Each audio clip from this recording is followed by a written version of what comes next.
বিসমিল্লাহির রহমানির রহিম। আসসালামু আলাইকুম ওয়া রাহমাতুল্লাহি ওয়া বারাকাতুহু। আশা করি মহান আল্লাহ রাব্বুল আলামিনের অশেষ রহমতে আপনারা সকলে ভালো আছেন। সুপ্রিয় দর্শক মণ্ডলী, এই ভিডিওতে আলোচনা করতে যাচ্ছি স্ত্রীর দেনমোহর পরিশোধ না করে মারা গেলে কি হবে। প্রশ্ন: আমি যদি স্ত্রীর দেনমোহর পরিশোধ করতে ব্যর্থ হই, মারা যাওয়ার পর আমার কি হবে? স্ত্রীর দেনমোহর পরিশোধ করা এটা স্বামীর উপর কর্তব্য। আল্লাহ তাআলা কোরআনে কারিমে স্পষ্ট ভাবে বলেছেন, মেয়েদের মোহর তোমরা আদায় করে দিবে, এটা তাদের প্রাপ্য অধিকার।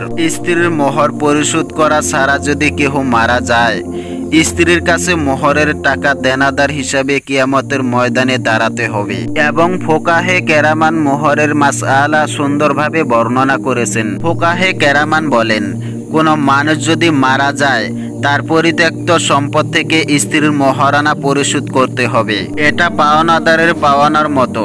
আল্লাহ তাআলা আমাদের সকলকে প্রত্যেকের হকের গুরুত্ব বোঝার তৌফিক দান করুন, আমিন। তো বন্ধুরা, এই ভিডিওটি আপনাদের বন্ধু বান্ধবের সাথে শেয়ার করতে ভুলবেন না।